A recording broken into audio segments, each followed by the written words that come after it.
I'm sick of it. Every year, we give power to one person. Madigan's gone, dude. Madigan's gone. Come on, boss. Calm down, all right? Hey, what's going on, everybody? We're live. Your Ben Jarofsky Show for Wednesday, March 31st. Holy crap, April is tomorrow, Ben. Oh, tomorrow's April Fool's Day. You got Whoa. April Fool's Day. By the way, just so rookie listeners, that was Congressman Michael Bost, one of Dennis's favorite clips. I love it too. Back in the days when he was state representative, Michael Bost, from some downstate district, and he threw a little hissy fit about Michael Joseph Madigan. I'm sick of it. Every year, we give power to one person. my favorite hissy fit of all time. And he threw his papers in the air. That's what you can't see, folks. One day we'll have a video on this show. You'll see him throw his paper. I'm sick of it. I've been known to do that from time to time after a meeting with Dennis. I'm sick of it. Oh, don't. Hey, let's not break the fourth wall on that one, all right? All right. Sorry. Your Ben Jarofsky Show for Wednesday, March 31st is just moments away. But before we do this, we need to thank our sponsors. Sponsors like SEIU Healthcare, Illinois, Indiana. I'm sick of it. The Chicago Federation of Labor are sponsors. I'm sick of it. And, of course, today's show brought to you by the Chicago Reader.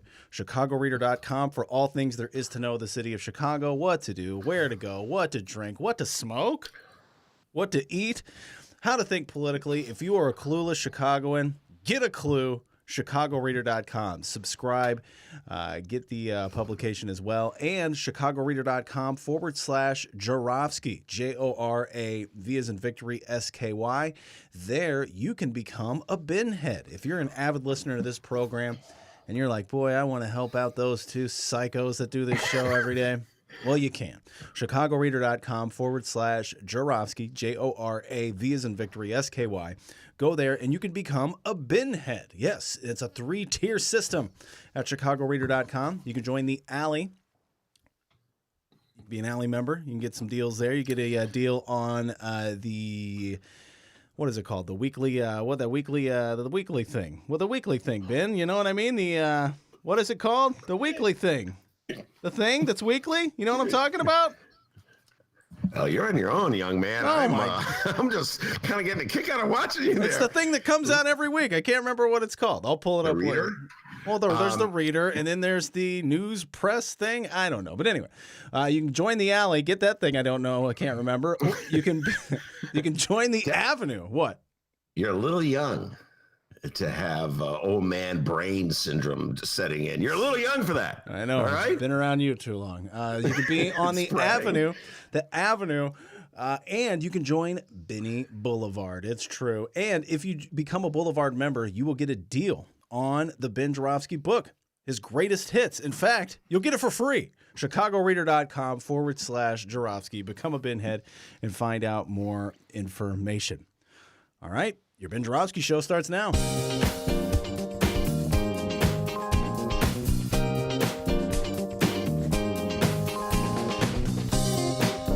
It is Wednesday, March 31st, and live from my apartment and his attic, this is the Ben Jarofsky Show.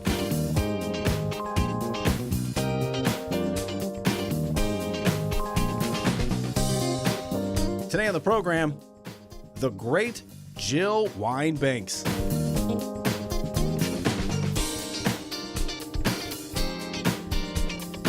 And now your host, the great Chicago Reader columnist Ben Jarofsky. I got so excited with the great, my headphones fell off. Hello, everybody. Ben Jarofsky here. We're calling this Amazon Calling Wednesday. And here's why.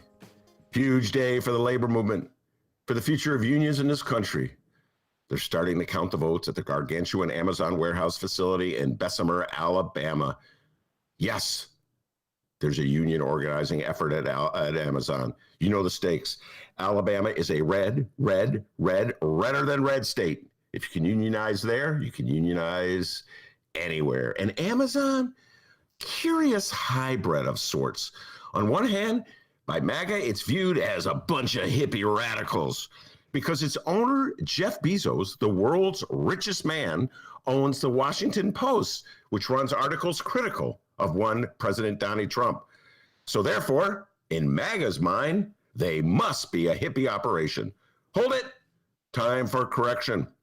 Show's only 1 minute old, and I've already made a mistake. A new record. Jeff Bezos is not, repeat, not the world's richest man, as I just said he was. Elon Musk is. Which brings us to a Benny J. Show Jeopardy. And Dennis will play the role of Alex Trebek. Here we go. Oh, well, I wish you would have brought this up to me in the pre-show meeting. Sure. No, better yet, I'm going to imitate you imitating Alex Trebek. So here we go. Oh, Marge. Oh, wait a minute. That's your Homer Simpson imitation. Rahm Emanuel. Yes, the answer is Rahm Emanuel. And the question is, who is the mayor of Chicago who offered handouts to Elon Musk and Jeff Bezos? And you're correct. It's Rahm Emanuel. He offered over $2 billion to Bezos to build a corporate headquarters on any old prime space he wanted. It was like, please take the land, whatever land you want, I insist. And he offered Musk the right to build a super fast subterranean express train to O'Hare that nobody in Chicago felt they needed, but they were going to get anyway. And guess what, Chicagoans? You are going to get to pay for it all. It's Chicago version of economic development. Give money to rich people and make them richer. And you hold a press conference and go, it's all for you, Chicago. And typical Chicago reaction is, Ben, why you got to be so negative? Why can't you be more positive about these things? Like the writers at Amazon. Grains. Anyway, that was a tangent, D. Back to Amazon. They hate unionizing. How much do they hate unionizing, you ask? Well, here's how much they oppose unionizing. They hate it so much that they turned down a handout from Governor Andrew Cuomo and Mayor Bill de Blasio in New York City because taking that handout would have required agreeing to let their warehouse workers in New York be unionized. Think about that, folks. New York City, in its infinite illogic, was offering billions to Amazon, and they turned it down because they didn't want to allow workers to be unionized. There are many theories as to why Jeff Bezos opposes unionizing so much. Number one is greed, as in, if I have a union, I might have to pay my workers more, and that means I get less, and I want more, more, more. Can't let Musk be the richest man in the world. That's one theory. The other theory is sort of like the Amazon theory, and that is a union is an impediment between workers and management. It's a divide between you and us and our workforce. And we love our workforce. We love them very, very much. A union would keep us from loving them even more than we already do. By the way, a very similar theory was trotted out by a distant boss I will not mention, as a reason for reader editorial workers not joining the newspaper guild. Yes, we had a union drive at the Reader several years ago. And before the fateful vote, our intrepid leader, again, Dennis, I am not going to name her name. And you don't know her, so don't ask for me anyway. Our intrepid leader gathered us in a conference room and said, I oppose unions because it'd be a breach in the sacred bond that joins us. And I say this not because my bosses told me to say this. No. I would never, ever say anything other than what I totally believe. But I say this because I feel it in my heart. A few days later, the Reader Union voted 20-0 to join the guild, a shutout vote. I love trash-talking Tribune union activists, Charlie Johnson, Mary Wisniewski, Eric Zorn.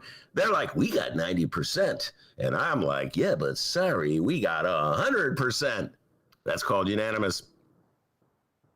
By the way, the day after the vote came down, the Reader editor took a new job in another city. So much for the sacred bond.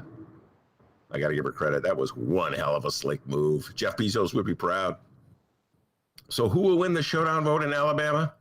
Well, as much as I want the union to win, and I am rooting for them very, very much, go union, go, I fear it's going to Amazon. Why? Well, just read this quote from Stuart Applebaum, president of the union that's trying to organize the workers. He told Newsweek, and I quote, this campaign has already been a victory in many ways, end of quote. Always get nervous when they start suggesting moral victories. Applebaum's quote continues, even though we don't know how the vote will turn out, we believe and we have opened the doors to more organizing around the country, end quote. Yeah, it does not look good. For a contrasting quote, we turn to Jeff Bezos on his yacht somewhere in the Caribbean. Whee, party down, I'm even richer than I already was. Take that, Elon Musk. That's how you crush a union. Now we go to Mayor Rahm for comment. I love both of you. Can't we all just get along? For once in my life, I hope I'm wrong. We got a great show today, everybody. Jill Wine-Banks will be here. Yes, that Jill Wine-Banks, author of Watergate Girl. Jill Wine-Banks. Yes, that Jill Wine-Banks, host of, or frequent guest on MSNBC. Indivisible leader, champion for truth, justice, and the American way. Her paperback edition of Watergate Girls come out. We'll talk about that. We'll also talk about the Derrick Chauvin trial going on in Minnesota. I know as a former prosecutor, Jill Wine-Banks has a lot of thoughts on that. We'll be talking about G. Gordon Liddy died. For a lot of you youngsters out there, you don't know who he is, but he was a central character for Richard Nixon in the Watergate escapade. We're going to take a deep dive and teach all you millennials about Watergate. Get your paper and pencils out. Take notes. Get smart. Never too late to be smart, right, D? Yeah, we got a lot of millennial listeners. Please don't offend them. I love millennials. You know that. There we go. Okay? I'm looking at two millennials right now. All right. We're looking back at me. Dude, you don't even know how to use Zoomcaster. We're a little salty at the moment. Had a little troubles with the whole Zoomcaster thing, ladies and gentlemen. I don't want to let the cat out of the bag. But the other day, two very smart advisors were trying to tell me, Ben, we should shift from Google Meet to Zencaster. So wait a minute. Is it Zencaster or Zoomcaster? I forgot. Oh, Jesus. Zencaster. And you got that new microphone. Open it. Oh, where is it? Good Lord. I got to figure out how to put the microphone on the handle. Where's Jeff Bezos? I could use a little help. Elon Musk. Anyway, so yeah, I was going to test it, but I didn't realize you had to go on Google Chrome to do it. And I was on Firefox instead of Google Chrome. And every time I say Firefox, I got to resist the effort not to call it Foxfire. I got a lot of issues, D. Okay? It's a miracle I get through the day. Oh, yeah. And I've worked with you long enough. Like, all right, give it a few days. He'll realize that he's not on Google Chrome and on Firefox. Then a few days later, hey, D, man. All right, before we bring Jill Wine-Banks on, the young man from Evanston, the man we call Benny J, with the news. I got some news. Like that, D? Like how I switched that around? Huh? Is that good? What? Yeah. Introed yourself. I mean, doesn't happen enough. That was pretty cool. That'd be like if Johnny Carson now goes, and here's Johnny.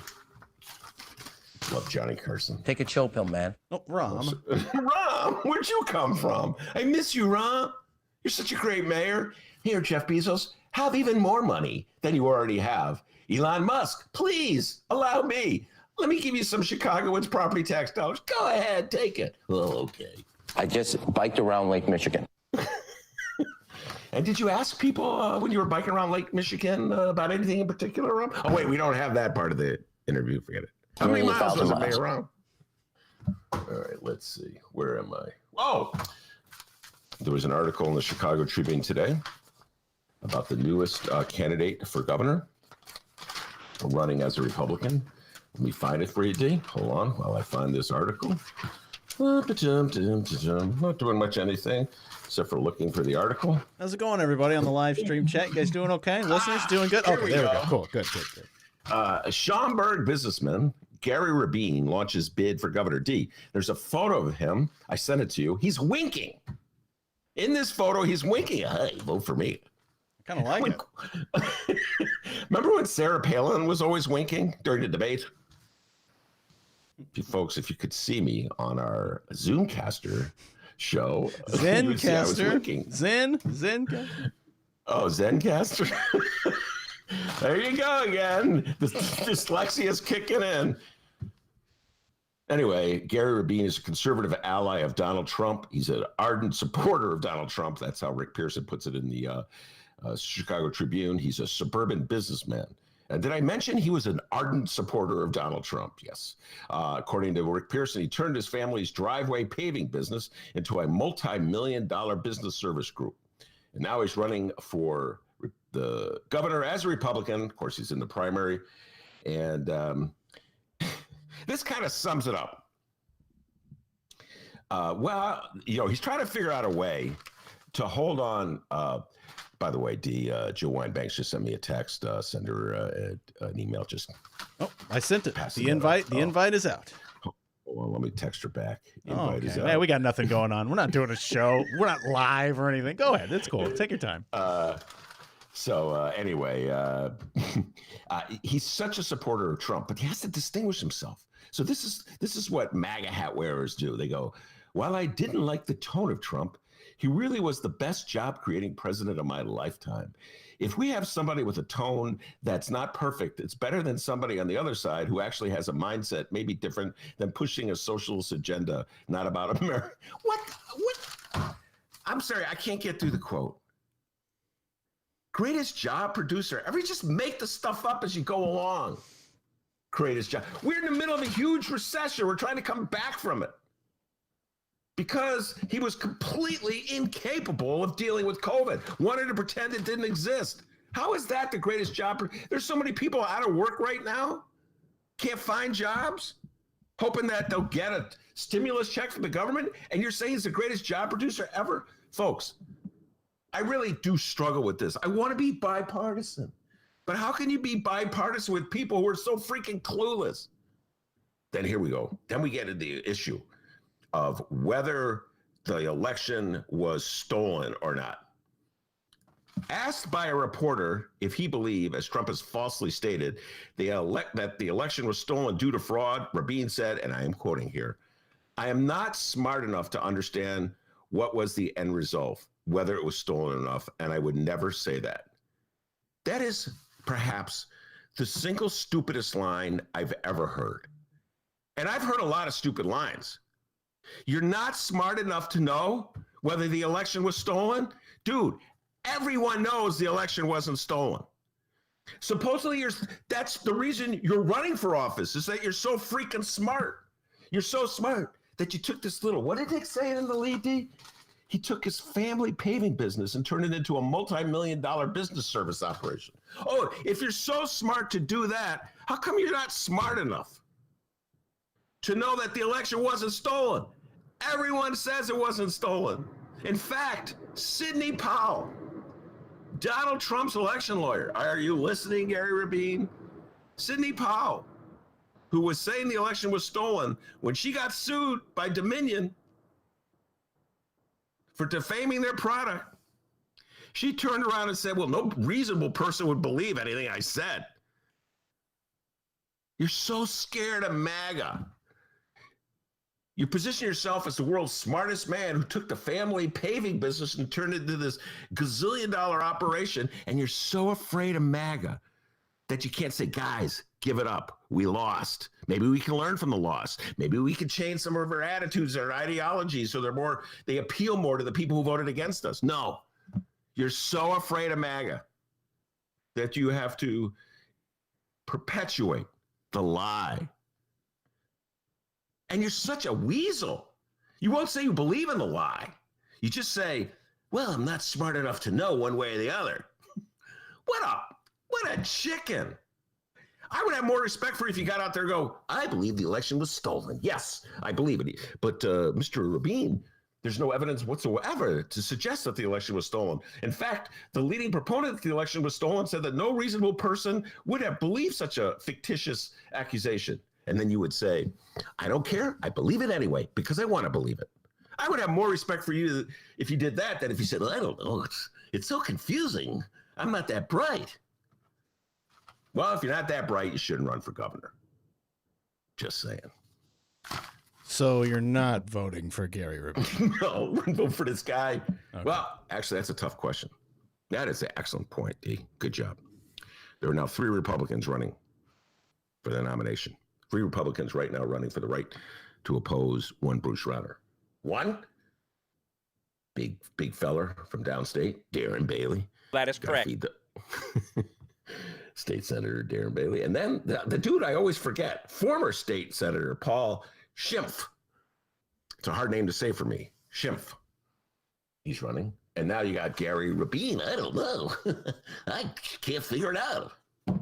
Gary, I'm not bright enough to figure out whether the election was stolen. So, D, that's 3 MAGA hatters.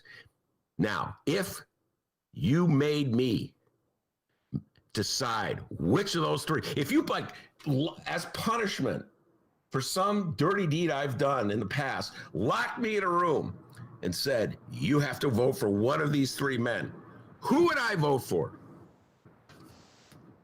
Shimp, Jaron Bailey, or Gary Rabin? I would vote for Shimp because his name, most of the three, most closely resembles one of my favorite groups, the Three Stooges. So I would vote for him because his name is kind of like a Three Stooge.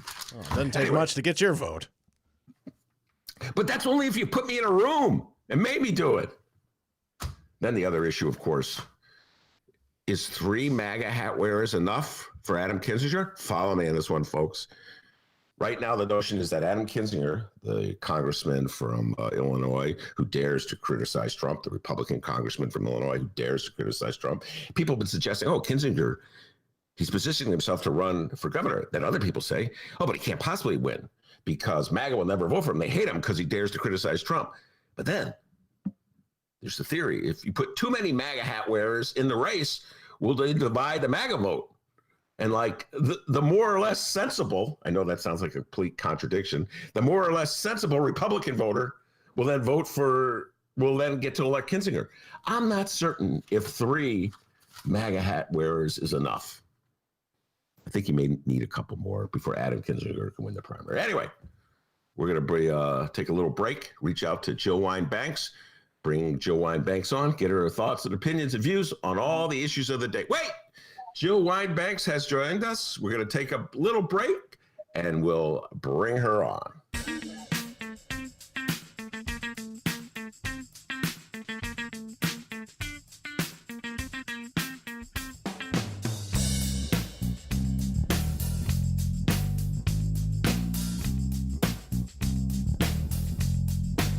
That is correct.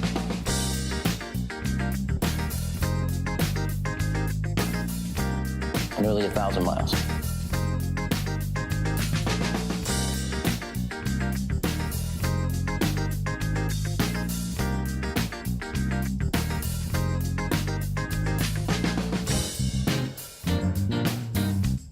Nearly 1,000 miles.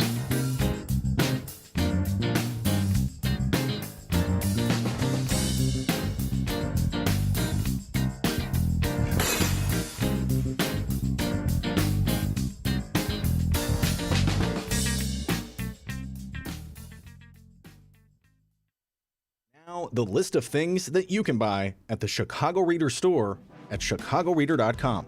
Things to wear like Chicago Reader hats, t-shirts, bandanas, and face masks. Things for your daily life like the Chicago Reader camping mug, Chicago Reader tote bags, and a Chicago Reader reporter's notebook. Things for you to read like our Reader recipes, the Chicago Reader 420 companion, our Chicago Reader best of book series from journalists Maya Dukmasova, Mike Sula, Ben Jarofsky, and Lior Galil, the Chicago Reader coloring book, and the Chicago Reader stay home puzzle. Find the Chicago Reader store at chicagoreader.com and show your support for the nation's first free weekly newspaper since 1971.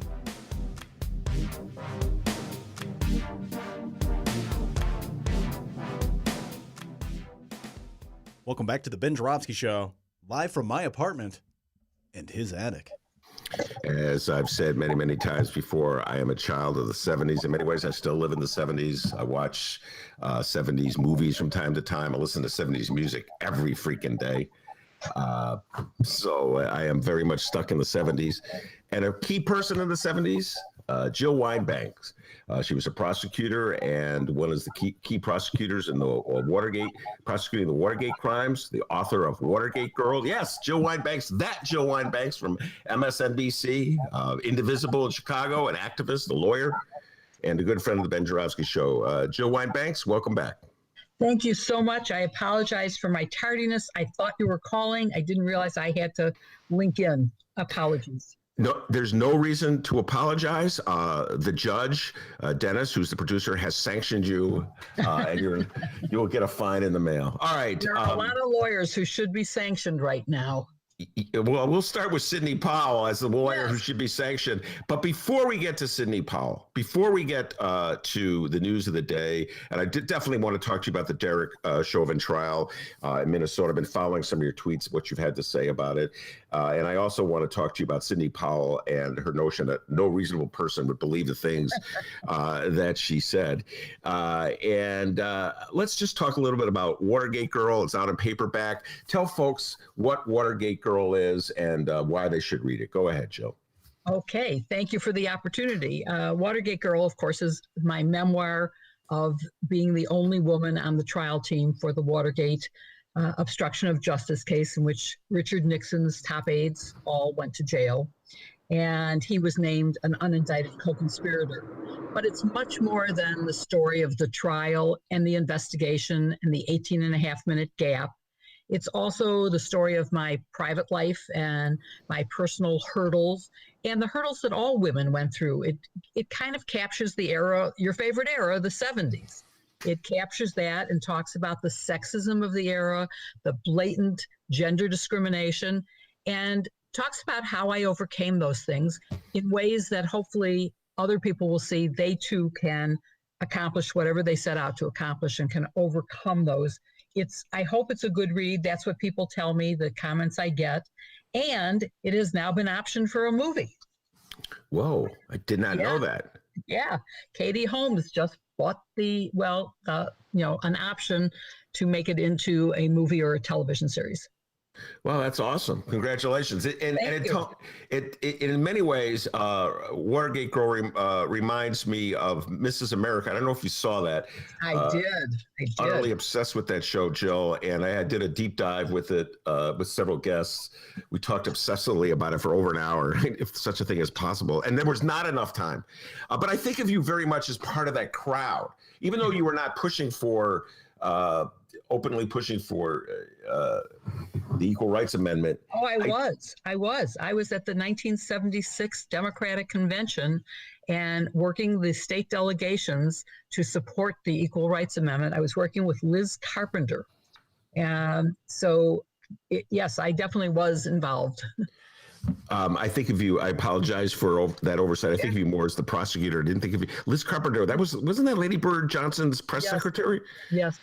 Wow, the things I know. Anyway, so utterly obsessed with that era and that time and the push for the Equal Rights Amendment. And one of the similarities that all the women, even Phyllis Schlafly, who was vehemently opposed to the Equal Rights Amendment, they all had to deal with the fact that they would be minimized as players in the game. And there was just a compulsion by their male allies, if you will. If it was Phyllis Schlafly, the Ronald Reagans of the world, the Richard Nixons of the world, the Congressman Cranes of the world, to sort of like just not take you seriously, not view you as an equal. And your story is very much in tune with that, correct? Well, it is, because it is the story of my struggle to be accepted as a equal, not to be called a lady lawyer, which really to this day offends me. I was a trial lawyer. I'm not a lady lawyer. And I am an equal to anybody else who graduated law school and had the same experience as I did. It definitely was. The argument against ERA was largely, well, we'd have to share bathrooms with men. And isn't that what we're hearing now on the LGBTQ and transgender? It's bathrooms. It was also the draft back then, but there was no valid reason against it. By chance, by coincidence, Jill, G. Gordon Liddy passed. I think it was either yesterday or the day before. I'm not quite sure what exact day, but I read his obituary in the paper. Let's take a moment to reflect a little bit about the life and times of a man that I would say is batshit crazy, G. Gordon Liddy. He rose to the high ranks in the White House as a political operative for Richard Nixon, very much involved in the Watergate scandal, and then became a right-wing hero. Talk a little bit about G. Gordon Liddy, Jill. So Watergate had a very colorful cast of characters, and Gordon Liddy, G. Gordon Liddy, was certainly one of the most colorful of the group. He had been an FBI agent. He was a prosecutor in New York in one of the counties. And then he got involved in politics and ended up being part of the Plumbers Unit, which was the group that broke into Ellsberg's office, broke into the Democratic National Committee headquarters.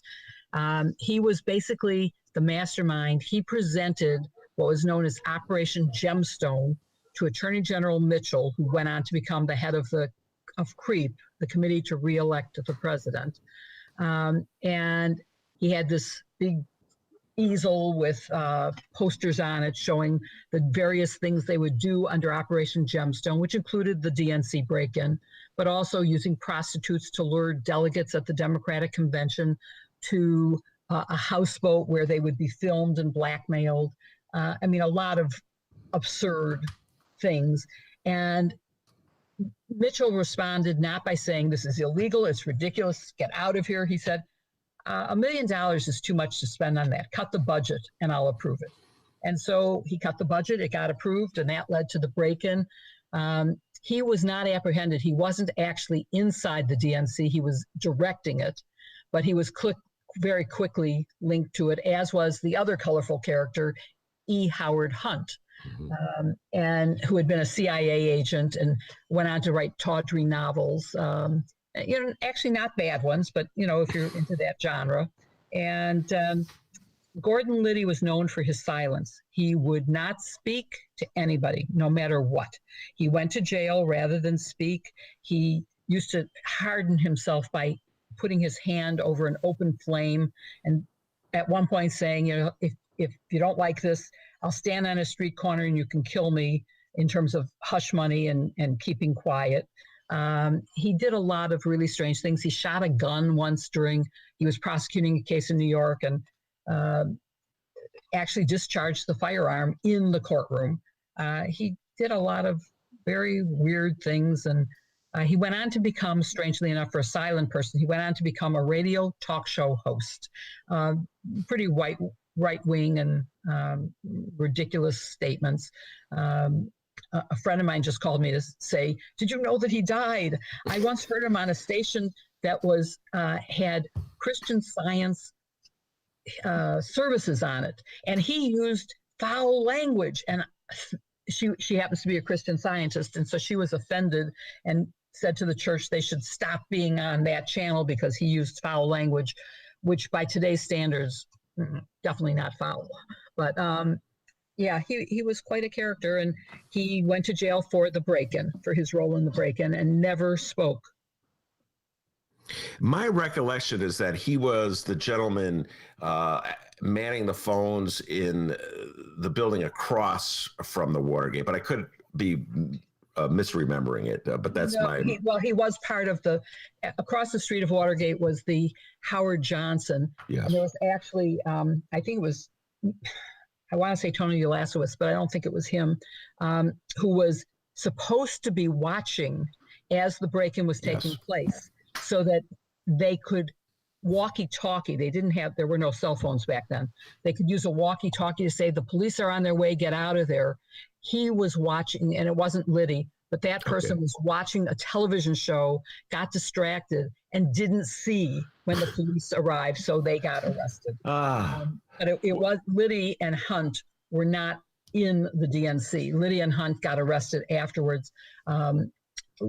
For a variety of reasons, they were linked. There was a book by Jimmy Breslin back in the 60s. It was called The Gang That Couldn't Shoot Straight, and that sounds like this crew.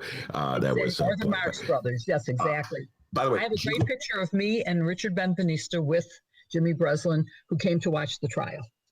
Oh, wow. That's pretty cool. Jimmy Breslin was one of my heroes. I'm a 70s guy. Jimmy Breslin, a columnist for the New York Daily News for many years. I was a huge fan of his. By the way, G. Gordon Liddy, I urge everybody to check out the obit. If you just want to get a sense of how batshit crazy he actually was, the stupid things he said.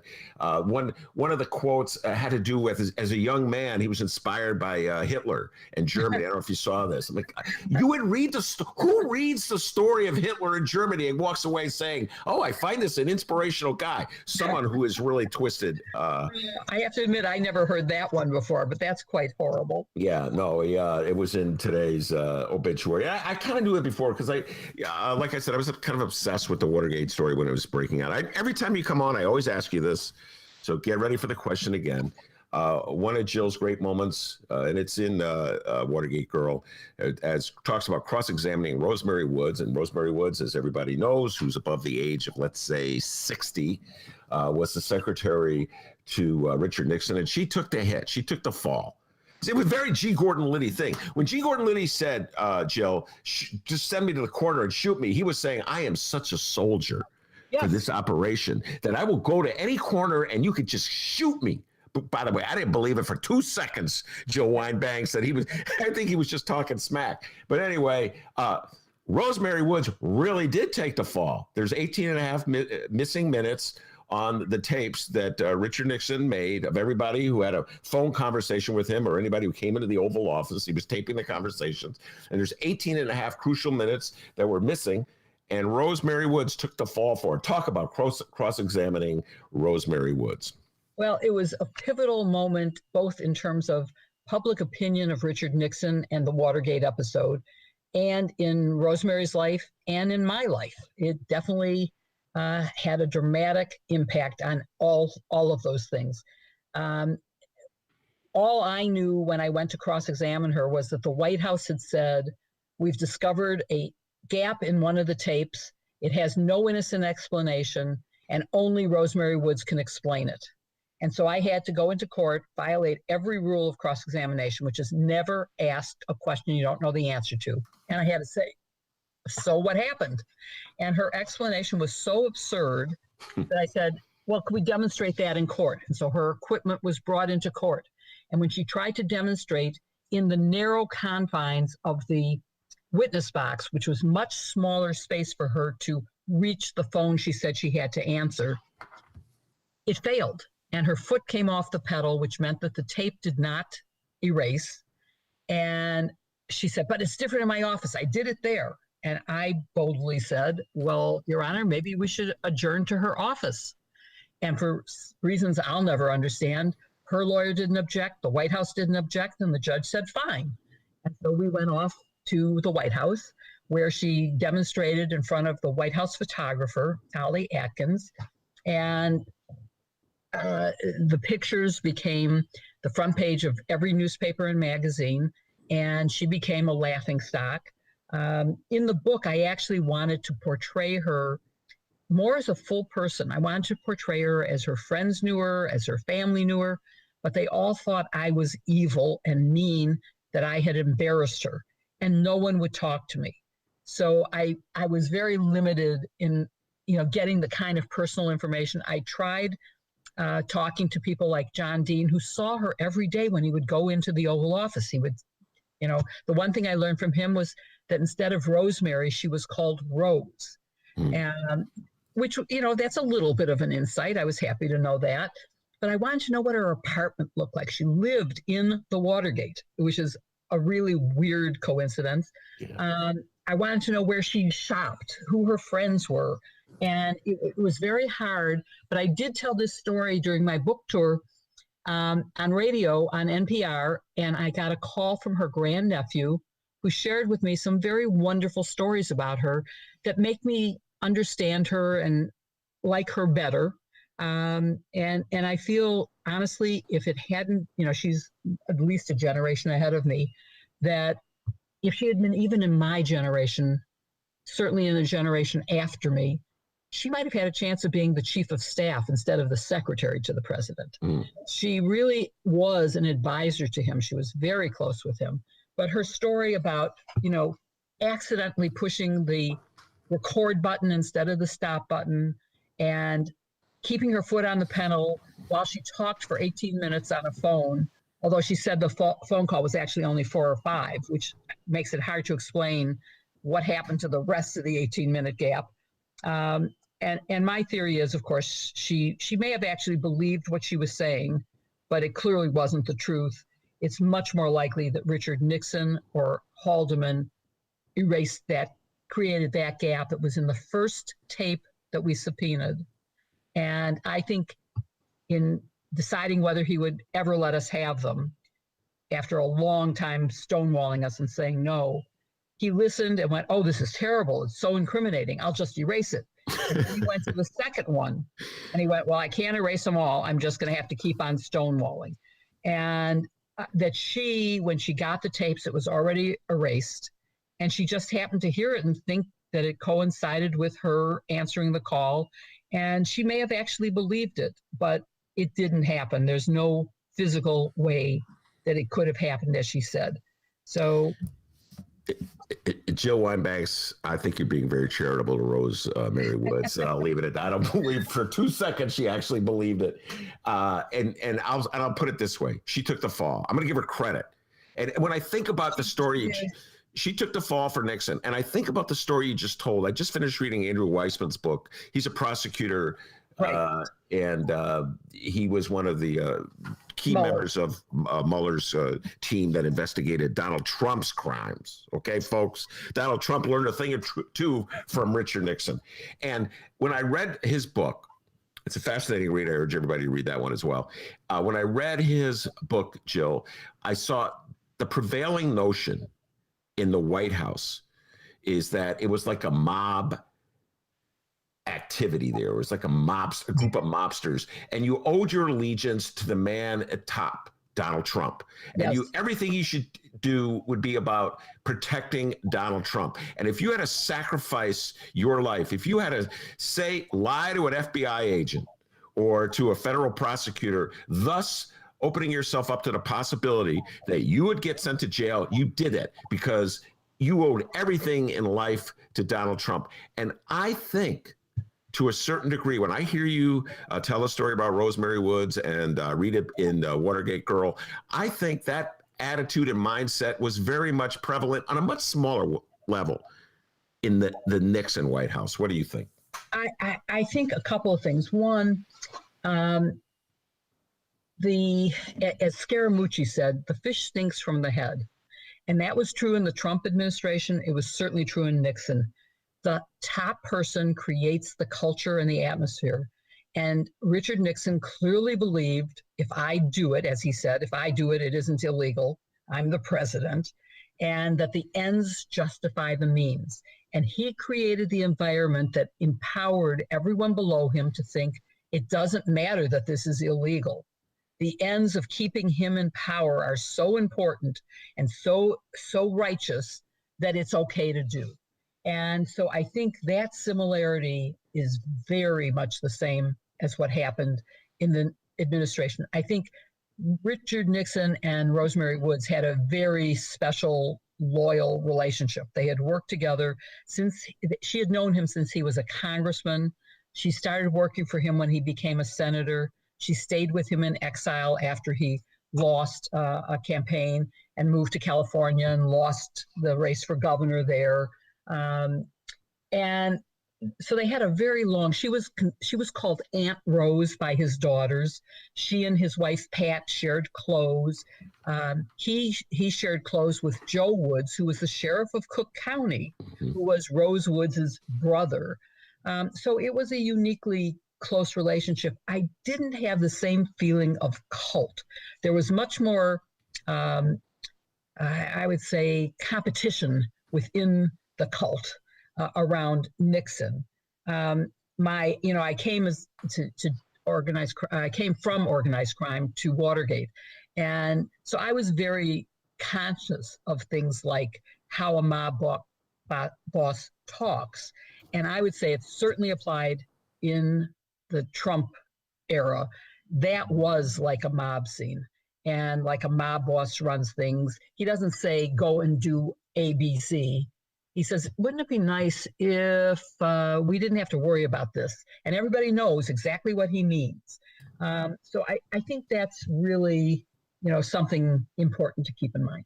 Yeah. And one other thing that I've been thinking about since I read Weissman's book and reflecting on Watergate Girl and other Watergate books that I've read is that at the moment, anyway, it seems like Trump's going to get away with it. All the crimes that he committed, mainly dealing with a cover-up, to try to deter Mueller's investigators and federal prosecutors from getting at the truth of what he was up to with Russians and what he was up to with his bank accounts, et cetera, and so forth. There's great cover-up, pressure to the point where he was intimidating witnesses who were going before Congress. And so far, he's got away with it, Jill, in a way that Nixon couldn't. Do you think ultimately that Donald Trump will pay the price for the things he did as president? Yes. Let me start by saying I think one of the biggest differences is that the media has changed. If there had been a Fox News when Watergate was going on, I don't know that you would have had 3 Republicans going to the White House and saying, we've seen the evidence and you are guilty and you will be convicted. Because nowadays, Republicans don't listen to facts. They don't care about facts. And they live in the silo of alternative facts that has been created. Hold on, sorry. And so I think that makes a very big difference in analyzing what happens in these different environments. And I don't think, though, that, as Mitch McConnell said, he hasn't gotten away with it yet. There is a criminal legal system and there is a civil legal system. There are many cases pending already. There's 2 investigations of 2 different phone calls in Georgia. There is an investigation of his role in January 6th in the District of Columbia for destruction and death that resulted. There could be a case brought for the deaths. There have been 2 cases filed for the death of people on January 6th. I think there could be a case filed for the deaths that resulted unnecessarily from COVID as a result of his actions. There are 2 cases pending, E. Jean Carroll and Summer Zervos for defamation that are, but I think also Smartmatic and Dominion could end up adding him as a defendant for major damages. And let's not forget the Attorney General of New York, and let's not forget the District Attorney of Manhattan. His tax returns are now in tax returns and financial documents. And let me stress how much the financial records matter, because the tax returns are sort of cleaned up summaries and hard to prove anything on. But with the underlying financial documents, it may be possible. And in fact, the building, the Trump Tower here in Chicago, is one of the things that's under investigation for a loan that he may have never repaid and may not have reported as income. There is still the Stormy Daniels payment that is under investigation. So I think there are a lot of legal fees that he's going to be seeing ahead of him, and he could be bankrupted again. I mean, it would be the 7th time. And he might not be able to recover from it this time. His businesses are suffering. People have cut him off. They don't want to go there. And so I think that there is some criminal and civil liability that he still could face. And I'm trusting to, all the people who are investigating right now to hold him accountable and to show future presidents that they can't get away with it. Richard Nixon was not indicted, but he was forced from office. That's a pretty big penalty. But I still think if he had been indicted, maybe Donald Trump would have been a little bit more careful in how he behaved. And there's no way of knowing, of course, because he was a sui generis person, quite unique. Well, let me ask you this. Just popped into my head. By the way, that was a great riff. I'll break down all that. That was really impressive. The riff, ladies and gentlemen, that riff from Joe Widebanks, of all the possible criminal and civil court cases Donald Trump is facing right now. And that thing in New York is no joke, ladies and gentlemen. No. That Jill just alluded to. They got the documents. They got I read this, I think there's a New Yorker that had an article about it. It's on some kind of computer file, Jill, that they got in a special vault that's protected, so you can't zap it with like radar beams to like erase it. I don't know if you read the same article. I've read a lot of articles, but I think also don't forget there are witnesses Michael Cohen, who is Yes. cooperating, and Weisselberg, who is the CFO of Trump Organization, could get pressured into cooperating because of the potential for his going to jail for the rest of his life, Yes. and his son or sons being indicted as well. So he may have some motivation to cooperate, although his now ex-daughter-in-law says he is so loyal to Donald Trump, she's not sure about that. But he certainly he could explain those documents in a flash. But, the DA has hired forensic accountants and a specialist prosecutor. So I think they're moving forward, and Michael Cohen has been in at least 8 times to talk to them. That's not a little thing. That's a big thing. And somehow mentioning Michael Cohen made me think of John Dean. So I want to go back to an earlier question that we talked about. Yeah. And you had said, you have to be over 60 to maybe remember this. John Dean had said that in reference to Liddy's death. And I said, you might have to be older than 60. And I got a lot of emails from people who are in their 50s saying, oh, no, you don't. I remember it all very well. I was only 11 at the time. I was 10, but I was glued to the television. So, and even people younger than that said, I'm a Watergate fanatic, and I've read everything. And yeah, I know who Liddy is, and I know all those details. I even know about the burning of the hand. And so it may be open to a lot of younger people. Yeah. No, by the way, John Dean, there's a great line in the obituary for Liddy where Liddy tells Liddy, it was John Dean that Liddy said, I'll go to any street corner, you can kill me. And John Dean just very subtly, I don't think that'll be necessary, Gore. John Dean is probably thinking, how did I get trapped within this ship with all these freaking lunatics? Yeah, exactly. Michael Cohen, one of my favorite Trump characters. This guy dedicated years and years of his life to servicing the Trump operation, the Trump family operation. It was like a mobster thing. And then the light went on one day with Cohen, for better or for worse. I'm not quite sure what motivated him. I really don't care. And he, Jill, as you sort of alluded, is really eager to bring down Trump. And so that could be, I can't think of any parallel, any person in the Nixon White House who plays the role of Cohen. Can you think of someone that I may be missing? Well, of course, John Dean became a key cooperator with a phenomenal memory, just amazing memory.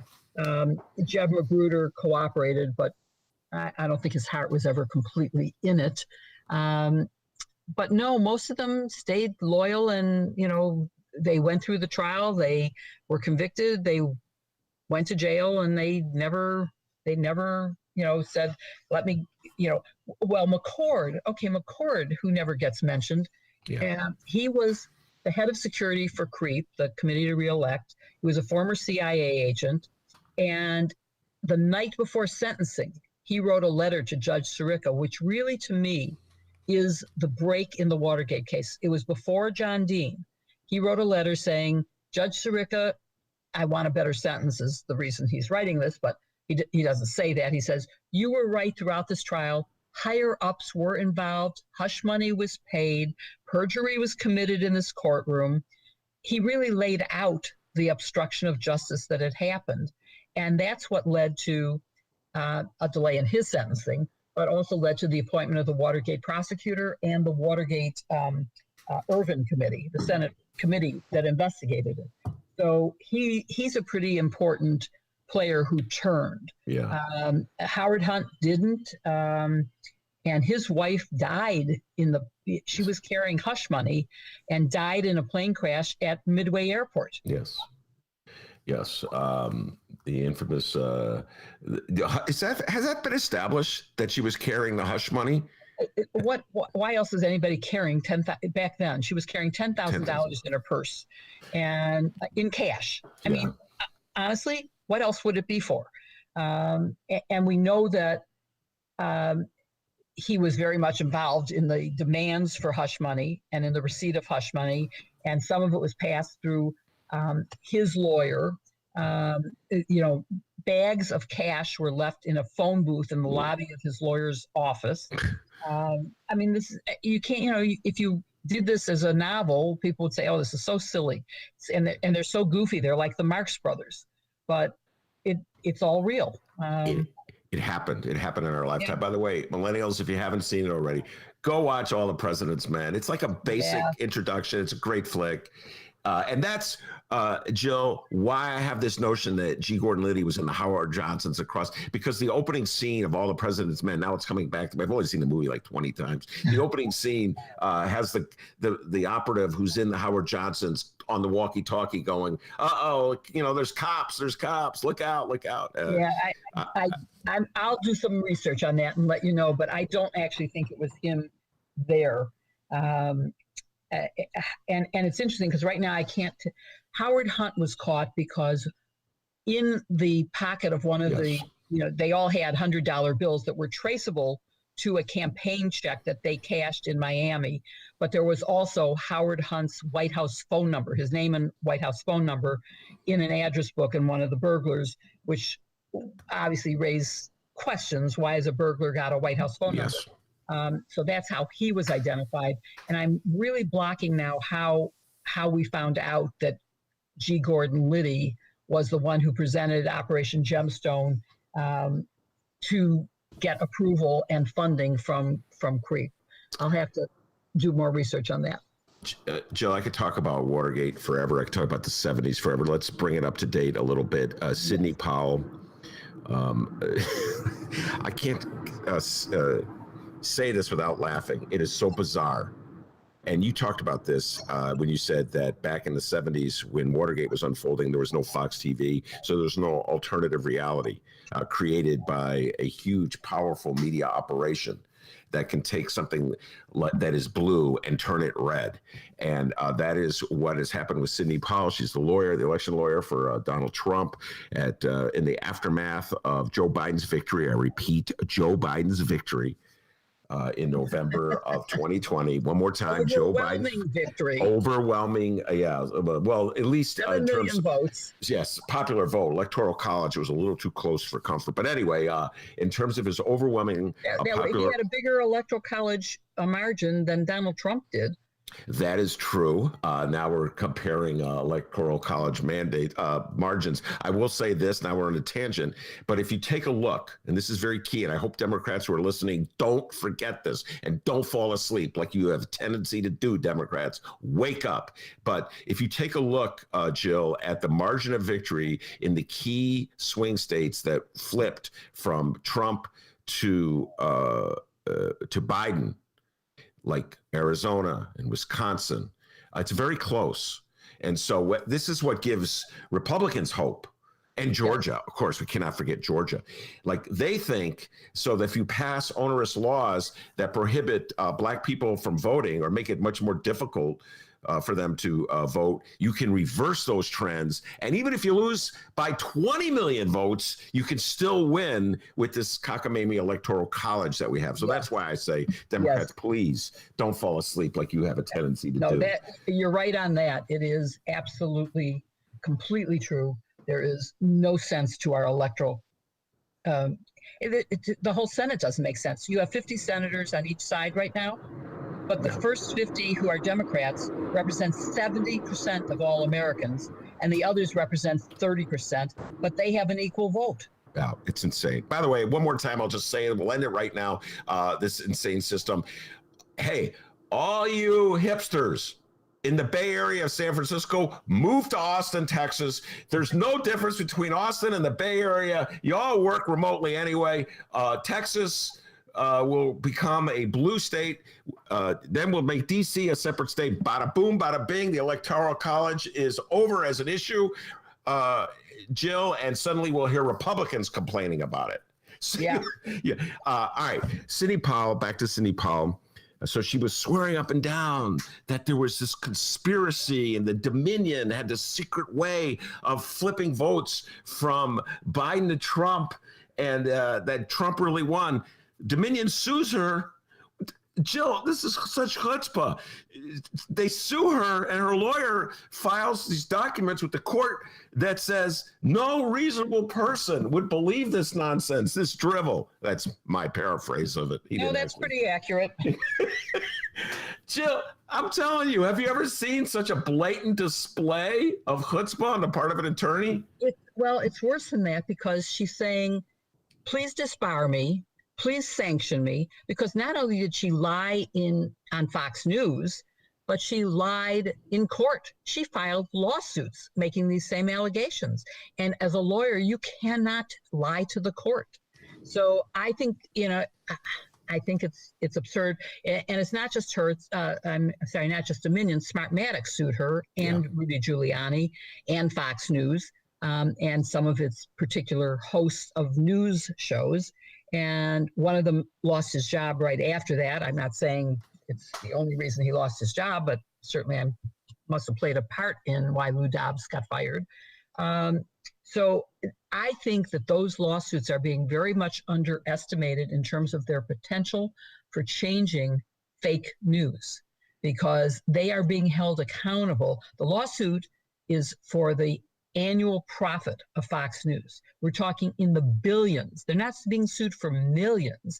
They're being sued for billions. And I think that they're going to have to think twice about propagating what they know to be false. And false, so false that the person who speaks it says, who would ever believe this? It's so absurd. That isn't a defense to the lawsuit, number one. And it's just not going to work. I think she will be held accountable for her lies, and that's what they are. I have a thing on Twitter, a hashtag say this, not that. And let's not say it's misleading. It's lies. It's disinformation, which is different than misinformation. You could make a mistake. This isn't a mistake. These are deliberate. Let's make this up and say the most outrageous things. And it's true for so many on Fox News. And the people who listen are believing that it's true, and then they'll vote to reelect people because they think it's true. Well put. I cannot let you go without some thoughts, your comments. I've been following your Twitter feed about the Derrick Chauvin trial that's going on in Minnesota. Derrick Chauvin, of course, being the Minneapolis police officer who put his knee on George Floyd's neck and killed him in May. That was, it's already almost a year. Your thoughts on the early days of the trial, Joe? Well, I think that the prosecution has done a very dramatic and emotional beginning. The opening statement and the playing of the video, which as many times as I've seen the video, I hadn't seen it in this perspective, with the sounds of the public surrounding it, being horrified at what they were seeing, and of trying to help to sort of wake Derrick Chauvin out of his complete disregard for human life and get him to ease up. And, the defense is arguing a couple things. One, the crowd was angry and distracted the police from doing their job. Well, if they did, then the police are in the wrong line of work and are poorly trained, because there was nothing menacing about that crowd. And it's an absurd argument. And trying to portray some of the witnesses as there was one in particular, the mixed martial arts witness, as an angry black man. And I, who am white, was obscenely upset about that. I mean, I'm sure that every person watching that has to have thought, oh my God. And then they're blaming the victim. He had pre-existing medical conditions. He was on drugs, which appears to be, they've gotten permission to introduce a toxicology report. And even the person who was almost in tears because he's the clerk who took the counterfeit bill and ended up calling the police, and he feels now responsible for the death of George Floyd. And they had the very dramatic testimony of the EMT who was off duty but walking by and tried to offer medical assistance, which would have saved his life. But the police wouldn't let anybody help or intervene. And she was there at a time when he was still alive. and could have been saved. Once you're dead, you're dead. You can't be brought back, but you can be from unconscious. And it's, arguing that there was an ambulance on the way, so, you shouldn't be interfering. It's not interfering. She was a trained EMT. Yes, she's not a doctor, but she knows a lot more than I do about chest compressions and saving a life. And it doesn't seem to me that the defense, either in blaming the crowd, blaming the victim, is having any impact on me. Today's testimony is much less dramatic. It's playing more videos that will be, I'm sure, shown to be relevant. But it's a much more methodical, laying the groundwork for introducing more videos. But there was the clerk who took the $20 bill. Also, aside from his emotional, I'm blaming myself, did portray him as George Floyd, in the minutes before the end of his life, as being a friendly person who was full of life, and made him a real person. And I think that's important for the jury to hear, that he was a person. He was a human being. He deserved, okay, he passed a $20 bill. It appears, I'm not, he can't defend himself because they killed him. And there's no death penalty for passing a $20 counterfeit bill. That's correct. Or for being on drugs. It just isn't. So I think that all helps. I think they're doing a good job, and I'll keep on watching. Yeah. Jill Wine-Banks, thank you so much for taking the time to talk. It's always so much fun just talking about Watergate and updating it with the Trump era and everything else. And your book, Watergate Girls, is in paperback. I guess the next time we'll bring you back is when the TV show comes on. We can talk about the TV show, or movie, whichever one it's going to be. It's so much fun. I get to talk to Katie Holmes. It's so much fun, and I'm really enjoying it. All right. Stay safe and sound. Thanks so much. Thank you. It's always a pleasure. I look forward to someday being back in person when we're safe again. Yeah. All right. That's the great Jill Wine-Banks. Take care. Thank you very much. Jill Wine-Banks, Watergate Girl is the name of her book. And could have probably spent another hour on the phone with her.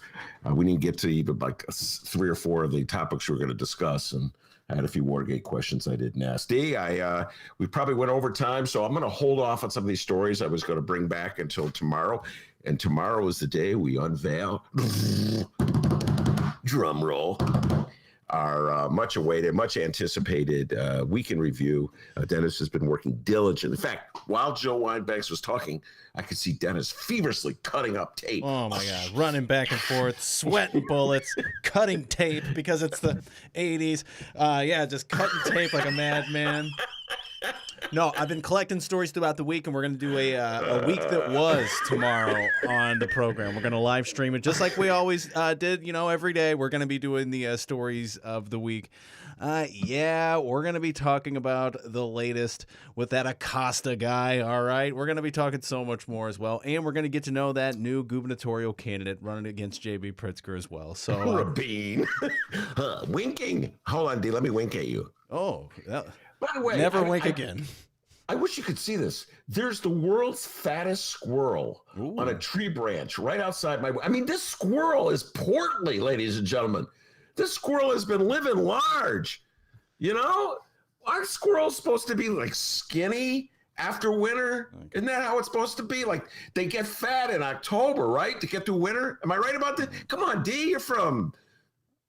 Well, yeah, I'm from Alton. We just squirrel fat shame all the time. Don't squirrel fat shame, please. Hey, squirrel, stop eating so much. We hope all of you will join us tomorrow. We're going to do the week that was, covering the local stories, the best in Chicago and or Illinois news. It's going to be a good old time. It'll be a blast. I'm looking forward to it. I want to thank Jill Wine-Banks. Outstanding job. Can't wait, folks, to have her back. Maybe we'll have Katie Holmes on as well. When we do that show. And of course, the man, the myth, the legend, the pride and joy of Alton, Illinois, without whom the show would be possible, the man, the Jill Wine-Banks, Rosemary Woods, and that squirrel outside my window. Happily call the doctor. Give yourself a raise, take it out of petty cash. See you tomorrow, everybody. That is correct.